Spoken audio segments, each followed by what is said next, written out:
শওকাত, তুমি বাঁচার জন্য এখন নাজিয়াকে ধরেছ? হ্যাঁ, তুমি বাঁচার জন্য আর কাকে ধরবে? তোমার উপায়।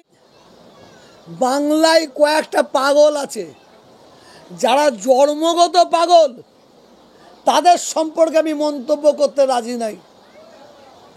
যারা জন্মগত পাগল, কে বলছে তহা সিদ্দিকীকে জেলে ভরবে, কে বলছে 12টার সময় ডেকেছে। আমার মায়ের সম্মান আমার কাছে নাই না? আমি এত নিচুই যাইনি যে আমি একজনকে খারাপ করার জন্য নিজেকে দোষ দেবো যে একটা মেয়ে আমাকে ডেকেছে। আমি আপনাকে বলি, যারা জন্মগত পাগল, তাদের সম্পর্কে আমার কাছে বক্তব্য রাখবেন না। জন্মগত পাগল, তাদের ওদের আল্লাহ পাগল করে যারা বকিয়ে যাবে। আমি যে নাজিয়া ইলাহির কথা বলছেন, শুরু থেকে এখন পর্যন্ত একটার সম্পর্কে বক্তব্য রাখিনি, কারণ ও আস্তে আস্তে আস্তে আস্তে এই করতে করতে ও তো আল্লাহকেও অস্বীকার করে ফেলেছে, ও তো নবীকেও অস্বীকার করেছে, ও কোরআনকেও অস্বীকার করেছে, ও ইসলামকেও অস্বীকার করেছে, ও মুসলমানদের মৌলবাদী বলে, জঙ্গি বলে।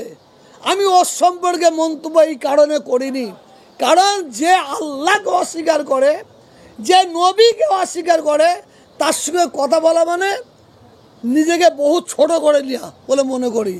আর শওকাত, তুমি বাঁচার জন্য এখন নাজিয়াকে ধরেছ? হ্যাঁ, তুমি বাঁচার জন্য আর কাকে ধরবে? তোমার উপায় নাই। আমি এক জায়গায় দাঁড়িয়ে আছি, দেখি একটা কাপড় তাকে দেখি 5-7টা কুকুর দেখি ছিঁড়াছিঁড়ি করছে। আমি কি ওতে আছে রে বাবু, ওতে কি এমন সোনা দানা হিরে মনে মুক্তা আছে যে 5-7টা কুকুর টানা ছিঁড়া করছে, ওকে ছিঁড়ছে, টানছে। এবার গিয়ে দেখি ওতে কোনো মানুষ পায়খানা খেলে রেখে দিয়েছিল, সেইটাকে ধরে ছিঁড়াছিঁড়ি করছে। শওকাত মোল্লা ওকে ভাঙড় ক্যানিংয়ের মানুষ ঠিক এইভাবে টানাছিঁড়া করবে, ও মানুষের সঙ্গে যে অপরাধ করেছে, যে অন্যায় করেছে।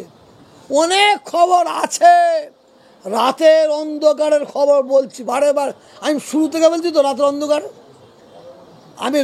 অন্ধকারের খবর ক্যানিংয়ে গিয়ে বলবো, ভাঙড়ে গিয়ে বলবো।